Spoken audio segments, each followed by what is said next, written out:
আসসালামু আলাইকুম, শুভেচ্ছা নেবেন। ভারত আমাদের সাথে, এই বাংলাদেশের সমস্ত মানুষের সাথে ক্রমাগত অসভ্যতামি করেই যাচ্ছে। তারা এতদিন নাটক করেছে স্বৈরাচারকে দিয়ে, আমাদের সাথে নির্মম নাটক। আমরা দেখেছি মুক্তিযুদ্ধের চেতনার নাটক, আমরা দেখেছি নির্বাচন নামে প্রহসনের নাটক, আমরা দেখেছি পিতামাতা ভাই বোন স্বজন হারানোর নাটক, আমরা দেখেছি জুনায়েদ আহমেদ পলকের ইন্টারনেট নাটক। ইন্টারনেট আমরা বন্ধ করিনি, ইন্টারনেট বন্ধ হয়ে গেছে। এই নাটকগুলো এছাড়াও আরো অনেক নাটক করেছে এদেশের মানুষের সাথে। ভারতের ইন্ধনে, ভারত ইন্ধন দিয়ে, এই স্বৈরাচারকে দিয়ে আমাদের সাথে এই নাটকগুলো করেছে। এখন সেটি বন্ধ হয়ে গেছে। এখন ভারতই নাটক করা শুরু করে দিয়েছে। বিজিবি 5 জন ভারতীয় স্মাগলারকে ধরেছে অস্ত্র সহ। বিএসএফ এর পক্ষ থেকে তাদের সঙ্গে যোগাযোগ করা হয়েছে, পতাকা বৈঠক করা হয়েছে। বিজিবিকে তারা বলেছে যে তারা স্মাগলার নয়, তারা আমাদের সহযোগী, তারা আমাদের সহযোগিতা করতে গিয়েছিল। যে কোনো কারণে তাদের বোর্ডের ইঞ্জিন নষ্ট হয়ে বাংলাদেশের ভিতরে ঢুকে পড়েছে। অথচ এই স্মাগলারদেরকে বিজেপি অস্ত্র এবং গরু সহকারে ধরেছে। তারা গরু পাচার করতেছিল। এই 16 বছর আমরা দেখেছি কিভাবে আমাদের বিজেপিকে জলজন্ত মূর্তির মতো, জীবন্ত মূর্তির মতো দাঁড় করিয়ে রেখেছে, তাদেরকে পিঠ ফিরিয়ে রেখেছে। এতদিন তো আমরা দেখিনি কোনো ভারতীয় চোরা কারবারির খবর। বাংলাদেশের মানুষগুলোকে নির্বিচারে খেলার ছলে পাখির মতো গুলি করে মেরেছে তারা।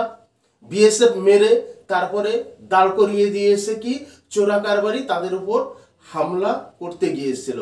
এই নাটকগুলো আমরা দেখেছি যে একজন নিরস্ত্র মানুষ কিভাবে একজন কতগুলো অসভ্য বর্বর যে অস্ত্রধারীদের উপর কিভাবে আক্রমণ করতে যায় পারে, এটি আমরা বুঝেও চুপ করে থাকতে হয়েছে, কথা বলতে তো পারিনি।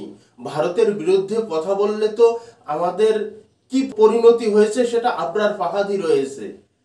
এই নাটকগুলো তারা এতদিন করেছে। আসলে মূলত চোরা কারবারি স্মাগলার ভারতীয়রা, তারা স্মাগলিং করে, তারা গরু পাচার করে। হ্যাঁ, আমাদের বাংলাদেশের লোক সেটা ক্রয় করে, কিন্তু তারা তো অগ্রগামী। অর্থাৎ একজন বিক্রেতা আগে হাটে যায় তার পণ্য বিক্রি করার জন্য, পরে খরিদ্দাররা যায় সেই পণ্য কিনতে। বিক্রেতা যদি হাটে না যায় তাহলে খরিদ্দাররা কখনো পণ্য কিনতে হাটে যায় না। এই গেল একটা। এবার আসেন, সম্প্রতি ত্রিপুরার ডম্বুর গেট খুলে দিয়েছে কোনো প্রকার সতর্কতা না দিয়েই। ফলশ্রুতিতে কি হয়েছে? 13টি জেলার 36 লক্ষ মানুষ দুর্বিষহ যন্ত্রণার মধ্যে পড়ে গেছে। বাড়ি ঘর ডুবে গেছে, পুকুরের মাছ ভেসে গেছে, বন্যার পানির সাথে ভেসে গেছে গৃহপালিত পশু পাখি। মানুষ এখন অসহায়, মানুষ এখন জীবন বাঁচানো তাদের দায় হয়ে পড়েছে। কতটা দুর্বিষহ যন্ত্রণা নিয়ে এই বন্যা কবলিত মানুষরা বেঁচে আছে সেটি বলার কোনো ভাষা নেই। সেখানে আমাদের সেনাবাহিনী, যারা সোশ্যাল অ্যাক্টিভিটিস করে, বিভিন্ন শ্রেণী পেশার মানুষ, রাজনৈতিক দলগুলো এগিয়ে গেছে তাদের সাহায্যার্থে। এখন ভারতের পররাষ্ট্র মন্ত্রণালয় থেকে আমাদের দেশে যখন বিশ্ববিদ্যালয়গুলোতে ভারতের বিরুদ্ধে, ভারতের এই আগ্রাসনের বিরুদ্ধে যখন সোচ্চার হয়েছে, তখন তড়িঘড়ি করে ভারতের পররাষ্ট্র মন্ত্রণালয় থেকে একটি মিথ্যা বানোয়াট বিবৃতি দিয়েছে।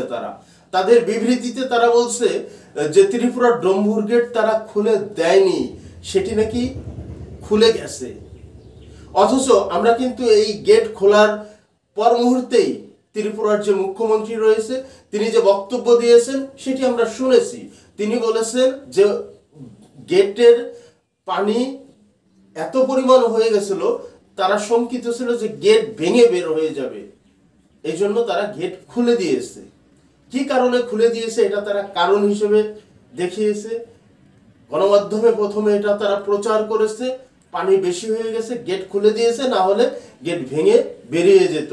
যখন বাংলাদেশ থেকে সোচ্চার হয়েছে ভারতের বরাবর ক্রমাগত চলমান আগ্রাসনের বিরুদ্ধে, ভারতের এই যে প্রতিশোধমূলক আচরণের বিরুদ্ধে, তখনই তারা তড়িঘড়ি করে একটি বক্তব্য দিয়ে দিচ্ছে, একটা মিথ্যা বানোয়াট ভুয়া বক্তব্য যে গেট তারা খুলে দেয়নি, গেট নাকি স্বয়ংক্রিয়ভাবে খুলে গেছে।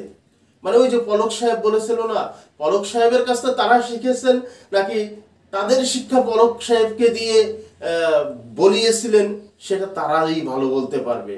যে ইন্টারনেট আমরা বন্ধ করিনি, ইন্টারনেট নাকি বন্ধ হয়ে গেছে। এইভাবে ভারত ক্রমাগত আমাদের সাথে, এই বাংলাদেশিদের সাথে, এই দেশের জনগণের সাথে প্রতারণা করে আসছে, ধোঁকা দিয়ে আসছে।